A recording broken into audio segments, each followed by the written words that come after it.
En las tierras áridas del norte de Durango, donde el sol castiga sin piedad y el viento arrastra consigo el polvo de décadas olvidadas, existió una hacienda que los lugareños evitaban mencionar por su nombre. Simplemente la llamaban La Colorada, no por el tono de sus muros desgastados por el tiempo, sino por el rumor persistente de que sus paredes habían sido teñidas con algo más oscuro que la arcilla del desierto. Corría el año de 1913 y México sangraba bajo el peso de la revolución. Familias enteras huían hacia el norte buscando refugio, mientras otras aprovechaban el caos para enriquecerse con el comercio de armas, ganado robado y favores políticos. Pero la familia Urquiza no necesitaba de la guerra para prosperar. Su fortuna venía de mucho antes, de una fuente que ningún vecino se atrevía a cuestionar abiertamente, pero que todos susurraban en voz baja cuando las sombras se alargaban al atardecer. La hacienda se alzaba como una fortaleza oscura en medio de la nada. Sus muros gruesos de adobe parecían absorber la luz del día, y por las noches, cuando el silencio del desierto debería ser absoluto, quienes pasaban cerca juraban escuchar sonidos que helaban la sangre. No eran gritos, no exactamente. Eran lamentos ahogados, como si la tierra misma estuviera tratando de advertir algo a los vivos. Don Esteban Urquiza había construido aquel imperio con mano de hierro. Alto, de mirada penetrante y siempre vestido de negro riguroso, era un hombre que inspiraba terror incluso entre sus propios trabajadores.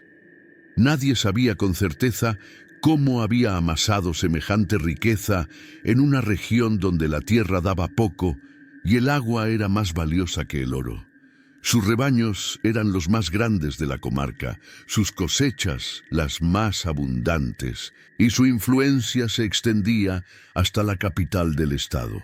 Pero lo más inquietante de don Esteban no era su poder, sino la forma en que trataba a sus tres hijos. Joaquín, el mayor, había heredado la frialdad de su padre y su apetito insaciable por expandir las tierras de la familia. Mariana, la única mujer, poseía una belleza perturbadora y una mirada que parecía ver más allá de lo que los ojos humanos deberían percibir. Y luego estaba Rafael, el menor, un joven de salud frágil que pasaba sus días encerrado en la biblioteca de la hacienda, rodeado de libros antiguos y pergaminos que ningún sacerdote habría aprobado. Los trabajadores de la Colorada no duraban mucho. Llegaban atraídos por los salarios generosos que don Esteban ofrecía, pero pocos completaban un año entero de servicio. Algunos simplemente desaparecían en medio de la noche sin recoger sus pertenencias ni despedirse de nadie. Otros enfermaban de males extraños que ningún médico podía diagnosticar, perdiendo peso hasta quedar en los huesos, con los ojos hundidos y la piel del color de la ceniza. Y había quienes huían despavoridos después de presenciar algo en los establos o en los sótanos de la casa principal, jurando nunca regresar, aunque eso significara morir de hambre en el camino. El párroco del pueblo más cercano, a 3 horas a caballo de la hacienda, había intentado visitar a la familia Urquiza en varias ocasiones, pero siempre era rechazado cortésmente en la entrada por Joaquín, quien aseguraba que su padre era un hombre de fe privada, que no requería de intermediarios para hablar con Dios. La última vez que el padre Anselmo insistió en entrar, alegando que debía dar la extremaunción a un trabajador moribundo, los perros de la hacienda lo persiguieron hasta el camino real. Animales enormes, de ojos amarillentos y pelaje negro como la noche, que ladraban con una intensidad que no parecía natural. La fortuna de los Urquiza crecía mientras el resto del país se desangraba, y en el verano sofocante de 1913, cuando la revolución alcanzaba su punto más violento y las columnas de humo de pueblos incendiados se veían en el horizonte, algo sucedió en La Colorada, algo que haría que incluso los revolucionarios más curtidos, hombres acostumbrados a la muerte y la brutalidad, se negaran a acercarse a aquellas tierras malditas. Porque la riqueza de los Urquiza, como pronto descubriría quien se atreviera a cruzar las puertas de hierro de la hacienda, tenía un precio que iba mucho más allá del dinero, un precio que se pagaba con algo que ningún hombre debería estar dispuesto a entregar, y esa deuda, acumulada durante décadas de prosperidad obscena, estaba a punto de ser cobrada de la forma más horripilante imaginable. ¿Qué secreto guardaban los muros de La Colorada? ¿Qué alimentaba realmente la riqueza insaciable de la familia Urquiza? Si estas historias del pasado te inquietan tanto como a nosotros, suscríbete al canal. Aquí desenterramos los secretos que el tiempo intentó ocultar. No te arrepentirás, o tal vez sí. La historia de los Urquiza comenzó mucho antes de que don Esteban se convirtiera en el hombre más temido de Durango.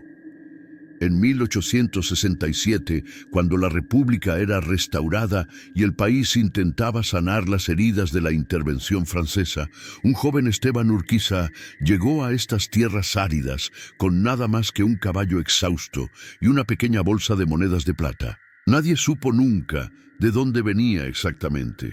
Algunos decían que había desertado del ejército republicano, otros susurraban que huía de algún crimen cometido en el sur. Lo único cierto era que aquel hombre de 25 años tenía una determinación que rayaba en la obsesión. Las tierras que eventualmente formarían La Colorada eran entonces un páramo olvidado por Dios y por los hombres. El suelo era tan seco que los pocos ranchos de la zona apenas sobrevivían con ganado flaco y cosechas miserables. Pero Esteban vio algo que otros no percibían. Compró hectáreas enteras por precios irrisorios a familias desesperadas que abandonaban la región, y en menos de 3 años había consolidado una propiedad inmensa que se extendía hasta donde alcanzaba la vista. El milagro llegó en 1871. De repente, los pozos de Esteban comenzaron a dar agua abundante mientras los de sus vecinos se secaban. Su ganado engordaba con rapidez antinatural y sus cosechas de maíz y frijol prosperaban incluso en los años de sequía más severa. Los lugareños miraban con una mezcla de envidia y recelo. ¿Cómo era posible que un forastero sin experiencia en el campo lograra lo que familias con generaciones de conocimiento no conseguían? En 1875, Esteban se casó con Dolores Valenzuela, la hija del antiguo hacendado más próspero de la región, un hombre que había perdido casi todo durante las guerras y veía en aquel matrimonio una oportunidad de salvar lo poco que le quedaba. Dolores era una mujer hermosa pero de mirada triste, educada en conventos y criada para la obediencia. El día de su boda, según cuentan las pocas personas que asistieron a la ceremonia, lloró durante toda la misa, no de felicidad. Los hijos nacieron rápido. Joaquín en 1876, Mariana en 1878 y Rafael en 1881. Dolores se enfermó gravemente después del tercer parto y nunca recuperó del todo su salud. Pasaba los días encerrada en sus habitaciones, cada vez más pálida y silenciosa, mientras don Esteban administraba la hacienda con eficiencia despiadada. Los trabajadores que llegaban buscando empleo eran recibidos con contratos generosos, pero había reglas estrictas que debían cumplirse sin excepción. Nunca entrar en los establos del ala norte después del anochecer. Nunca hacer preguntas sobre los barriles sellados que bajaban al sótano cada luna nueva. Nunca, bajo ninguna circunstancia, acercarse a la capilla privada de la familia, un pequeño edificio de piedra separado de la casa principal donde don Esteban pasaba horas en soledad. Las primeras desapariciones comenzaron alrededor de 1885.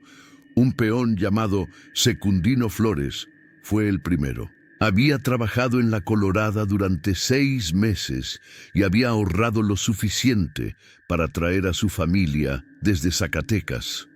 Una mañana, simplemente no apareció para el trabajo. Su cuarto estaba intacto, con su ropa doblada y sus escasos ahorros guardados debajo del catre. Don Esteban ordenó una búsqueda por las tierras cercanas, pero nunca encontraron ni rastro del hombre. Fue como si la tierra se lo hubiera tragado. Después de Secundino vinieron otros, no todos los años, pero con suficiente frecuencia como para que se corriera la voz. Los peones comenzaron a llegar con menos frecuencia y don Esteban tuvo que ofrecer salarios cada vez más altos para atraer trabajadores. Aún así, siempre había hombres desesperados dispuestos a arriesgarse. Hombres con deudas, con familias hambrientas, con pasados oscuros que los hacían evitar las preguntas. Dolores murió en 1890, oficialmente de tuberculosis. Fue enterrada en el pequeño cementerio familiar junto a la capilla. Sus últimas palabras, según la criada que la atendió hasta el final, fueron una súplica dirigida a sus hijos. Huyan de este lugar. Huyan antes de que sea demasiado tarde. Pero los hijos Urquiza no huyeron. Crecieron en aquella hacienda maldita, respirando sus secretos como quien respira aire viciado, hasta que lo prohibido se volvió normal y lo monstruoso se convirtió en cotidiano. Joaquín aprendió los negocios de su padre con dedicación fanática. Mariana desarrolló una fascinación enfermiza por los rituales nocturnos que realizaba don Esteban. Y Rafael, el más joven, comenzó a estudiar los libros que su padre guardaba bajo llave, volúmenes antiguos, escritos en latín y en idiomas que ningún cristiano debería conocer. Para 1900, la fortuna de los Urquiza era legendaria en todo Durango. Pero también lo eran los rumores. Y en las cantinas de los pueblos cercanos, cuando el mezcal soltaba las lenguas, los hombres hablaban en susurros sobre el verdadero origen de aquella riqueza, porque en las tierras del norte, donde la supervivencia es difícil y la muerte acecha en cada sequía, todos sabían que la prosperidad sin esfuerzo tenía un nombre, y ese nombre era pacto. Don Esteban Urquiza murió en el invierno de 1910, justo cuando el país comenzaba a desangrarse bajo los primeros estallidos revolucionarios. Tenía 68 años y hasta el último día conservó esa mirada de acero que había aterrorizado a generaciones de trabajadores. Su muerte fue repentina. Una mañana simplemente no despertó. Cuando encontraron su cuerpo en la cama, tenía los ojos abiertos y una expresión de terror absoluto congelada en el rostro, como si en sus últimos momentos hubiera visto algo que ni siquiera él, con todos sus secretos oscuros, estaba preparado para enfrentar. No hubo funeral público. Joaquín, ahora de 34 años y el nuevo patriarca de la familia, ordenó que el cuerpo fuera enterrado esa misma noche en el cementerio privado, junto a Dolores. Solo los 3 hermanos estuvieron presentes. Ningún sacerdote fue llamado. Ninguna oración fue pronunciada. Cuando el sepulturero terminó de cubrir la tumba con tierra, Joaquín le pagó el triple de lo acordado y le advirtió que olvidara todo lo que había visto en la Colorada. El hombre tomó el dinero con manos temblorosas y huyó antes del amanecer. La herencia que don Esteban dejó era colosal. Miles de hectáreas, rebaños incontables, depósitos de grano que podrían alimentar un ejército y arcas repletas de oro y plata acumulados durante 4 décadas. Pero junto con la fortuna vino algo más, algo que el viejo Urquiza había mantenido oculto incluso a sus propios hijos. En el escritorio de su estudio privado, Joaquín encontró un libro de contabilidad diferente a todos los demás. No registraba cabezas de ganado ni hectolitros de maíz. Registraba nombres. docenas de nombres de hombres que habían trabajado en la hacienda a lo largo de los años. Y junto a cada nombre, una fecha y una anotación críptica en latín que Joaquín no comprendía del todo. Rafael, el más estudioso de los hermanos, fue llamado para traducir. Su rostro palideció mientras leía las páginas amarillentas. Las anotaciones hablaban de pactos, de ofrendas, de un acuerdo sellado hacía décadas con algo que el libro llamaba simplemente el socio. Cada nombre correspondía a un trabajador desaparecido. Cada fecha marcaba una luna nueva, y las notas finales del libro, escritas con la letra temblorosa de don Esteban apenas días antes de su muerte, contenían una advertencia escalofriante. La deuda debe renovarse. Sin la ofrenda, el pacto se vuelve contra quien lo hizo. Lo que se construyó con sangre se desmorona. Joaquín cerró el libro con violencia. Durante 3 días se encerró en el estudio de su padre sin permitir que nadie lo molestara. Mariana, mientras tanto, comenzaba a experimentar visiones perturbadoras. Despertaba en medio de la noche escuchando voces que la llamaban desde los establos del ala norte, esos mismos establos que siempre habían estado prohibidos para los hijos.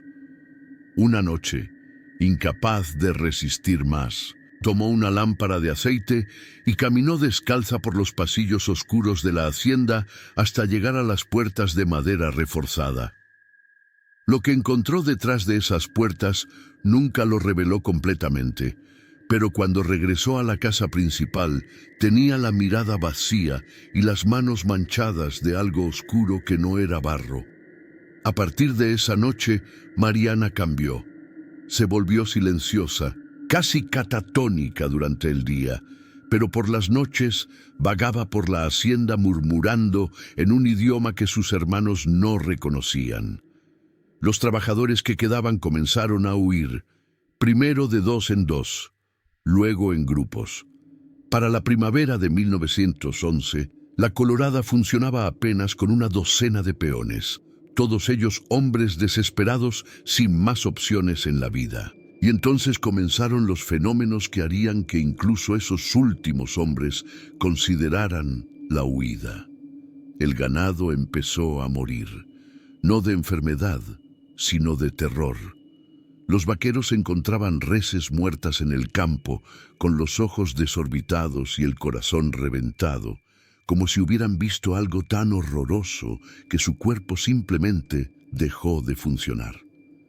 Los pozos, que durante 4 décadas habían dado agua cristalina sin importar la sequía, comenzaron a emanar un líquido rojizo con olor a hierro. Las cosechas se marchitaban de la noche a la mañana y los árboles del huerto perdieron sus hojas en pleno verano.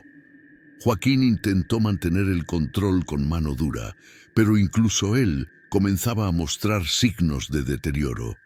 Perdió peso rápidamente.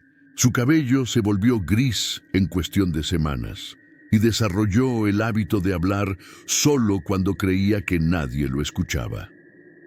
Por las noches se encerraba en la capilla privada, tratando de realizar los mismos rituales que había visto hacer a su padre, pero sin entender realmente su propósito o su precio. Rafael era el único que parecía comprender lo que estaba sucediendo.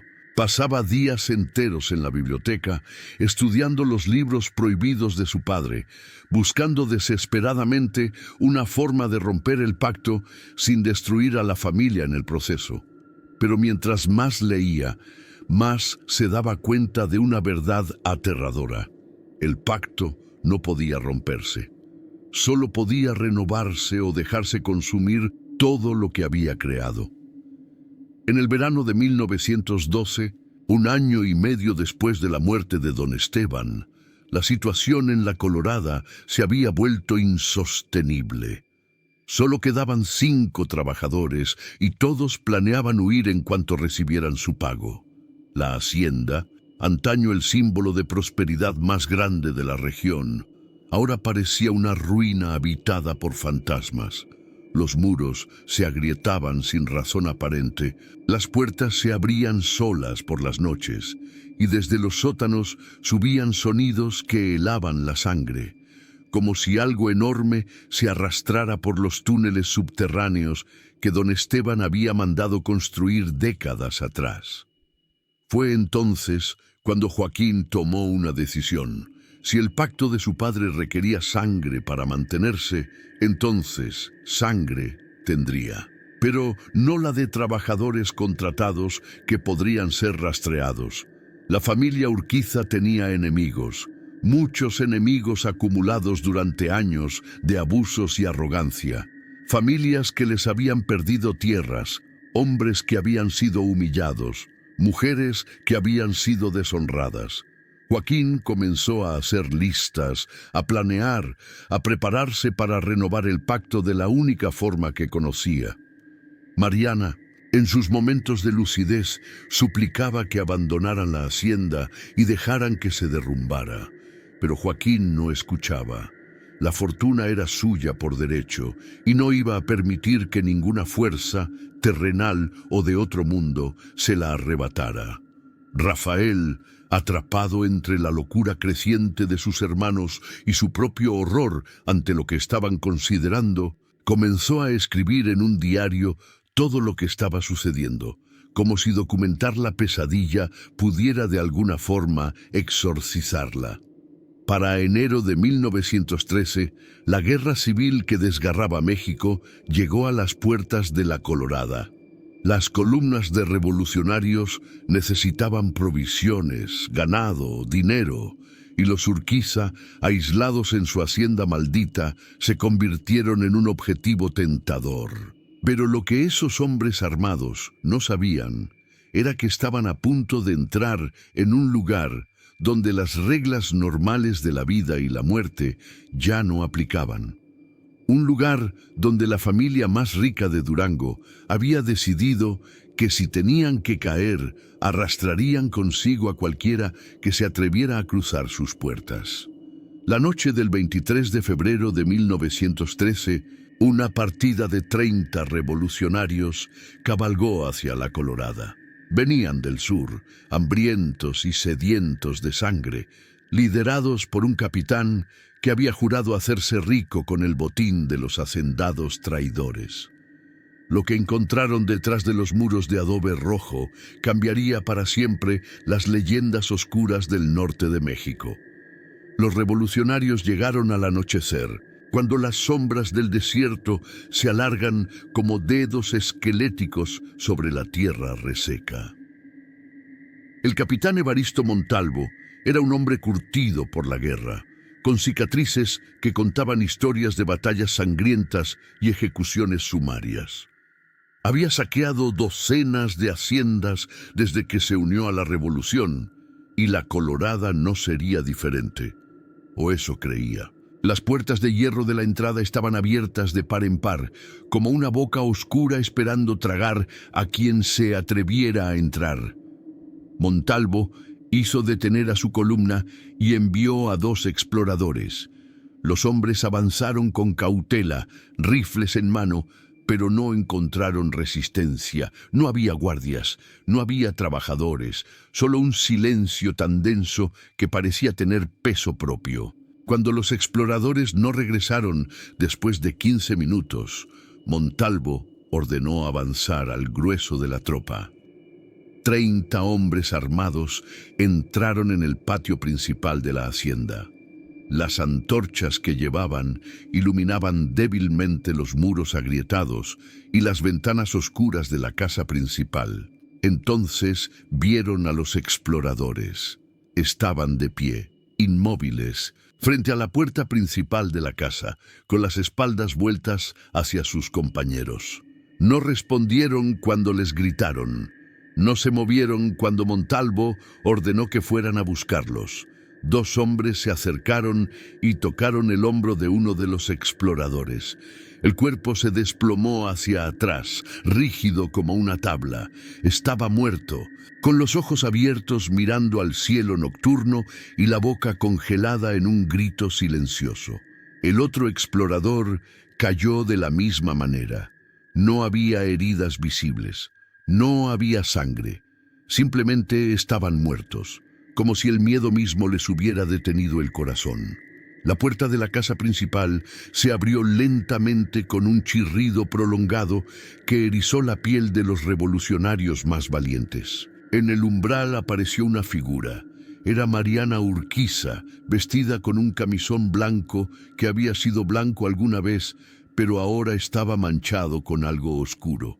Su cabello largo y negro caía sobre sus hombros y sus ojos, aquellos ojos que alguna vez fueron hermosos, ahora brillaban con una luz que no era del todo humana. Habló con una voz que no parecía salir de su garganta, sino de las profundidades mismas de la tierra. Les dio la bienvenida, les invitó a entrar, les prometió riquezas más allá de su imaginación. Y algo en esa voz, algo antiguo y poderoso, hizo que los hombres avanzaran como sonámbulos, incapaces de resistir la atracción magnética que emanaba de aquella mujer y de la casa detrás de ella. Montalvo intentó ordenar la retirada, pero su voz se ahogó en su garganta. Sus piernas lo llevaban hacia adelante contra su voluntad. Uno por uno, los 30 hombres entraron en la Colorada. La puerta se cerró detrás del último con un golpe que resonó como un disparo en la noche del desierto. Dentro, la casa estaba iluminada por cientos de velas. No había muebles, no había alfombras ni cuadros. Todo había sido despejado para crear un espacio vacío en el salón principal. En el centro, dibujados con algo que parecía sangre seca, había símbolos que ninguno de los revolucionarios reconocía, pero que todos, instintivamente, sabían que no debían estar allí. Símbolos que dolían a los ojos mirarlos directamente, que parecían moverse y retorcerse en la luz parpadeante de las velas. Joaquín Urquiza esperaba en el extremo opuesto del salón. A su lado estaba Rafael, pálido como un cadáver, con lágrimas corriendo por sus mejillas, pero incapaz de moverse o hablar. Y distribuidos por toda la habitación había otros, figuras humanas que en un primer momento parecían trabajadores o sirvientes, pero que al mirar más de cerca revelaban su verdadera naturaleza. Eran los desaparecidos, los peones que nunca habían dejado la Colorada. Seguían aquí, de pie en las sombras, con los cuerpos en diversos estados de preservación antinatural. Algunos casi frescos y otros reducidos a poco más que esqueletos con jirones de piel. Joaquín habló entonces, y su voz era la de un hombre que había perdido la razón, pero ganado algo mucho peor en su lugar. Explicó que el pacto de su padre había sido simple: prosperidad a cambio de almas, una vida por cada año de abundancia. Don Esteban había cumplido religiosamente durante 40 años, eligiendo cuidadosamente a trabajadores sin familia, sin vínculos, sin nadie que los extrañara. Pero el pacto no se había cerrado con su muerte, la deuda persistía.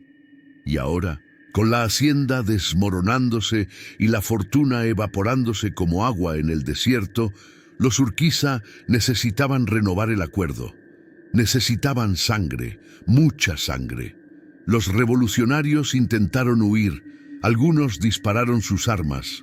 Las balas atravesaron a Joaquín, pero no lo detuvieron. Atravesaron a Mariana y ella solo rió, una risa aguda y terrible que rebotaba en los muros de adobe. Los muertos, que habían permanecido inmóviles, comenzaron a moverse, acercándose con pasos torpes pero inexorables hacia los hombres vivos. No había escape. Las puertas estaban selladas. Las ventanas no se abrían. La casa misma se había convertido en una trampa.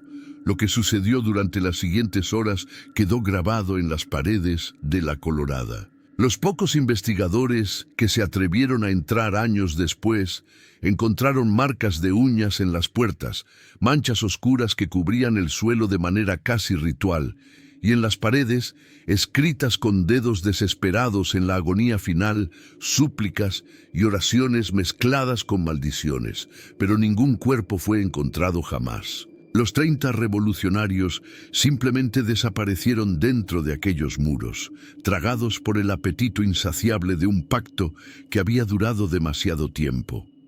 Rafael, el único de los hermanos que conservaba algo de humanidad, intentó detener el horror.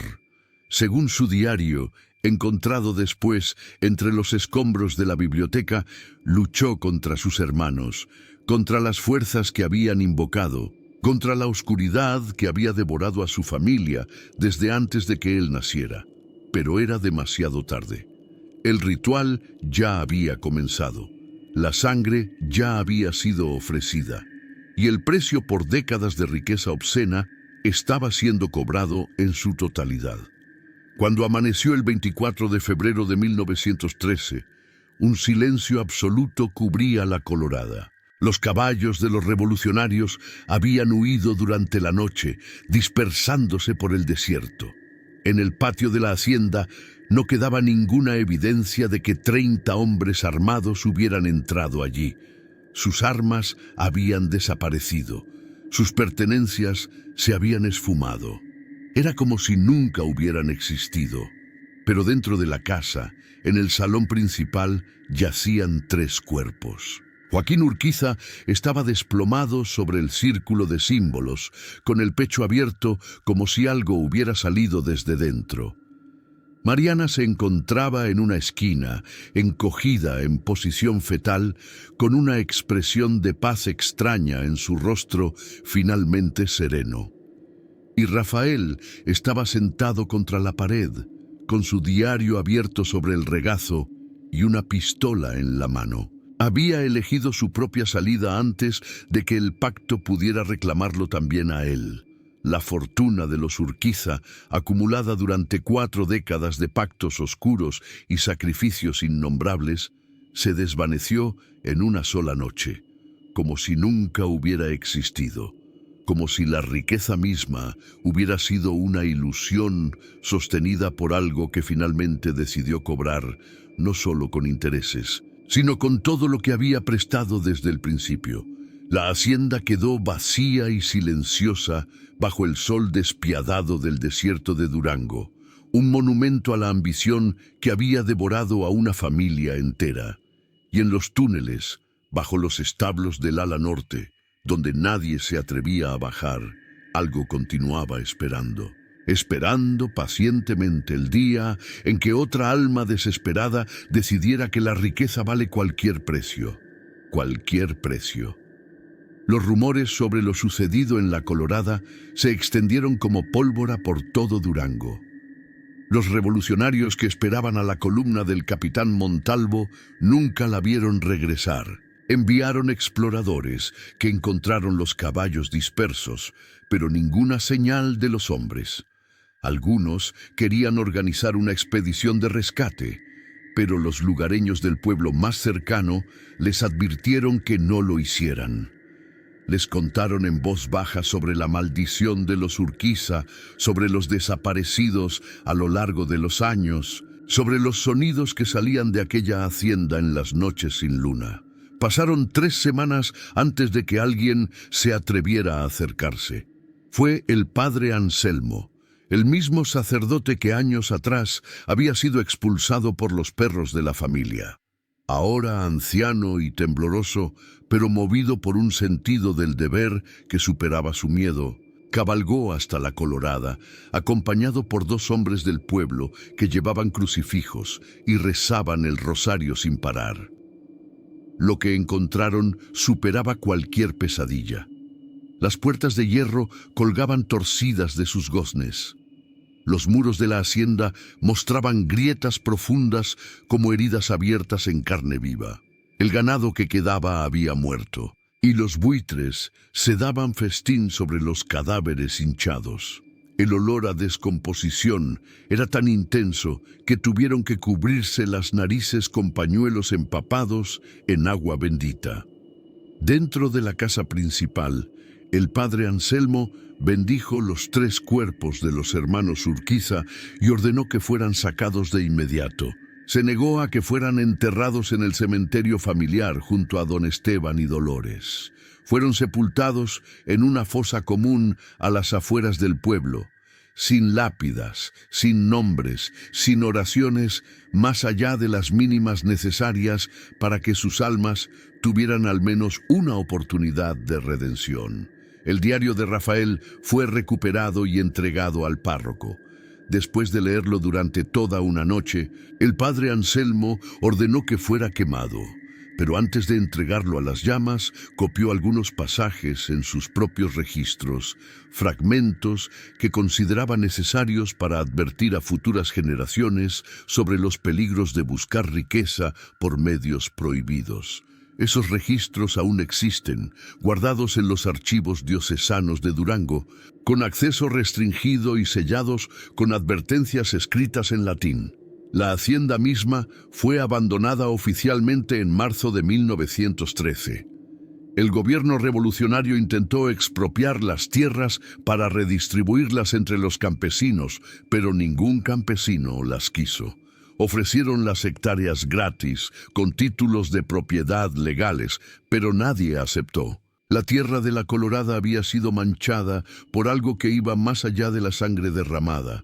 Estaba envenenada en un nivel que ningún arado podría alcanzar. Con los años, la naturaleza comenzó a reclamar lo que era suyo. Las paredes de adobe se erosionaron con las lluvias escasas. Los techos se derrumbaron. Las vigas de madera fueron carcomidas por insectos y el tiempo. Para 1930, apenas quedaban en pie algunos muros y la estructura de la capilla privada, aquella pequeña construcción de piedra donde don Esteban había realizado sus rituales durante décadas. Pero incluso en ruinas, la Colorada mantenía su reputación siniestra. Los viajeros que pasaban cerca por la noche reportaban luces que se movían entre los escombros, como si alguien caminara con una lámpara de aceite entre las habitaciones destruidas. Algunos juraban escuchar voces, conversaciones en susurros que venían de ninguna parte y de todas partes a la vez. Y los animales, los perros y caballos, se negaban a acercarse. Se detenían a cientos de metros de distancia, con las orejas pegadas a la cabeza y temblando de un miedo instintivo. En 1945, un grupo de arqueólogos de la Ciudad de México obtuvo permiso para excavar en el sitio. Querían estudiar la arquitectura de las haciendas del norte durante el Porfiriato. Establecieron su campamento y comenzaron a trabajar en mapear las ruinas. El tercer día, uno de los estudiantes bajó a los sótanos con una linterna. Salió corriendo menos de 5 minutos después, pálido y farfullando incoherencias. Esa misma noche abandonaron el proyecto. El informe oficial citaba condiciones estructurales inseguras, pero uno de los arqueólogos confesó años después, en su lecho de muerte, que habían encontrado túneles que se adentraban mucho más profundo de lo que cualquier construcción normal requeriría. Túneles que parecían descender kilómetros bajo la tierra. Y al final de uno de esos túneles habían visto algo que ningún hombre debería ver, algo que aún esperaba. Los últimos restos visibles de la hacienda se derrumbaron completamente en los años 70. Ahora solo queda un terreno baldío marcado en los mapas antiguos, cubierto de maleza seca y rodeado por una extensión de desierto que los locales aún evitan. No hay placas conmemorativas, no hay señales turísticas. La historia oficial de Durango apenas menciona a la familia Urquiza, y cuando lo hace, es solo como una nota al pie sobre hacendados del Porfiriato que perdieron sus propiedades durante la Revolución. Pero en las cantinas de los pueblos cercanos, cuando la noche se alarga y el mezcal afloja las lenguas, todavía se cuentan historias. Los viejos les advierten a los jóvenes que nunca vayan a ese lugar, ni siquiera de día, ni siquiera en grupo, porque dicen que el pacto de los Urquiza nunca se cerró realmente. Que lo que don Esteban invocó hace más de un siglo todavía ronda por esas tierras malditas, esperando pacientemente a que otra alma ambiciosa decida que está dispuesta a pagar cualquier precio por la riqueza.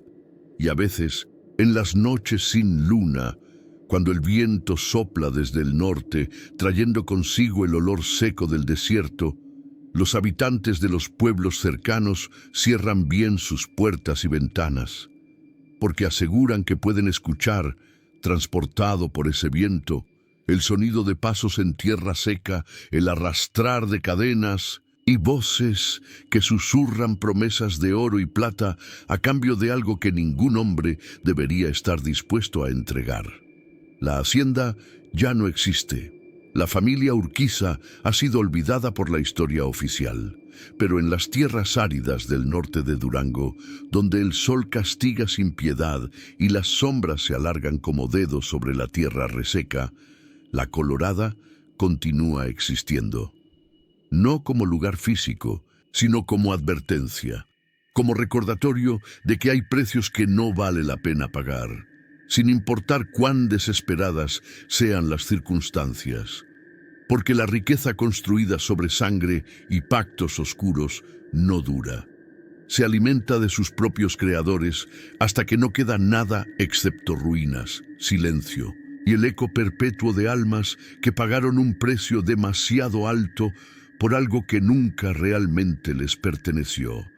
Si alguna vez viajas por el norte de Durango y encuentras un terreno baldío que los mapas evitan nombrar, un lugar donde ni siquiera crecen los cactus y donde el aire se siente más pesado que en cualquier otro sitio, no te detengas, no preguntes y sobre todo, no escuches si algo te llama por tu nombre en la oscuridad, porque algunas deudas nunca prescriben y algunos pactos esperan eternamente a ser renovados. Si esta historia te inquietó tanto como a nosotros al investigarla, déjanos un comentario contándonos desde dónde nos estás viendo. Y si conoces alguna leyenda similar de tu región, compártela. Tal vez tu historia sea la próxima que investiguemos. Suscríbete para más relatos olvidados del pasado oscuro de México. Historias que el tiempo intentó enterrar, pero que nosotros desenterramos una por una. Porque el pasado nunca muere realmente, solo espera ser recordado.